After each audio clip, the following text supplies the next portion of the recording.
Hey everyone, Cole Capperin here. Thank you for joining me over on the tech side. And today we're going to be taking a look at the Rode VideoMic Go II. Not only is this microphone under $100, but I think it might be the very best microphone under $100 that you can put on your camera.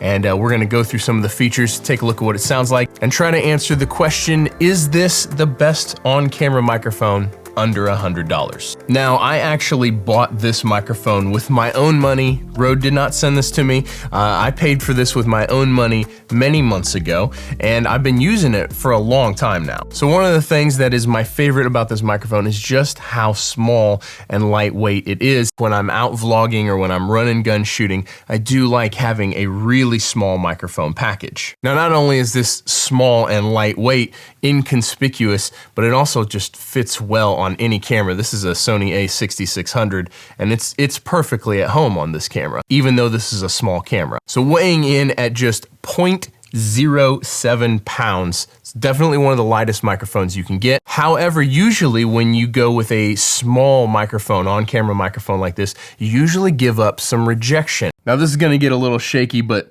let's turn the camera 360 degrees so that way you can see and hear the rejection. So I'm gonna hold it the exact same distance the whole time. This is with it facing me, and then we're gonna turn it and keep turning it and keep turning it and keep turning it. Now I'm directly behind the camera, and we're gonna keep turning it and keep turning it and keep turning it, and now we're back. And so that gives you an idea of what kind of rejection you're looking at on this microphone. So the shorter a shotgun microphone is, usually the less rejection it has from the other areas behind and on the sides of the microphone.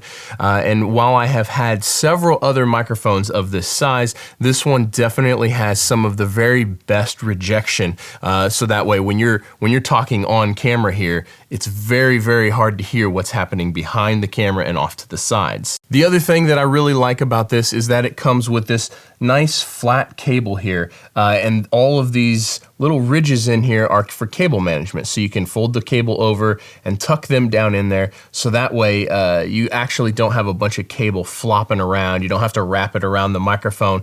It just all stays right in there. Makes for a really good, tight, clean package. Now this is a passive microphone, which means there's no battery in it. You don't have to recharge anything or replace any batteries, which is one of the reasons why it's one of my favorites for like run and gun vlog style stuff, because I never have to worry about how much battery life do I have left, or did I turn the microphone on?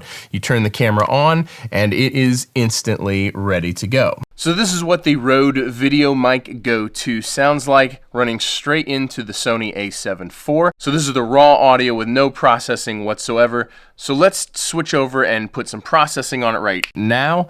And now this is what this sounds like with, EQ and compression. I use multi-band compression. I actually have a whole video, I'll put the link in the description below, going over how I mix audio for video. So be sure to check that out. But this is what the microphone sounds like with processing. Now I want to show you this one more incredible feature about this microphone. To do that, we actually have to hook it up to the computer. So there's a USB port right on the side of it here, and you just plug this into your computer right here. And once it has been connected to a computer, you just want to download Rode Central. And you can see here that even though this is a passive microphone with no battery in it, you can actually save some different settings. So you've got a pad here that you can turn on and off.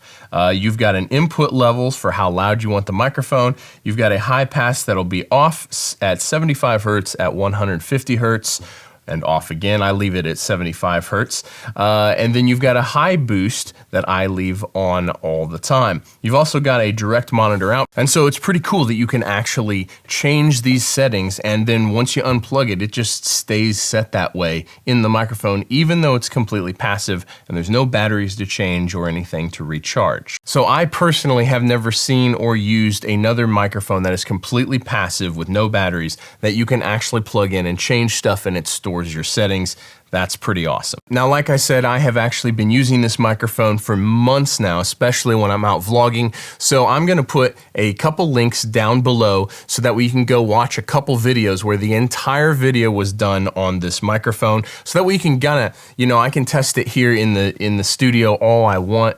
but you really want to know how it performs out in the real world. So you can go check those videos out by hitting the links in the description below. There's also a link in the description to go purchase this microphone if you would like. That link goes to Sweetwater. I've been purchasing all my gear from Sweetwater for a long, long time, and Sweetwater is sponsoring this video. Thank you very much, Sweetwater, for sponsoring this video. Thank you guys for watching. If you're into this sort of content, don't forget to subscribe and don't forget to hit the like and drop me a comment if you found this video helpful, and I'll see you guys in the next one. Peace.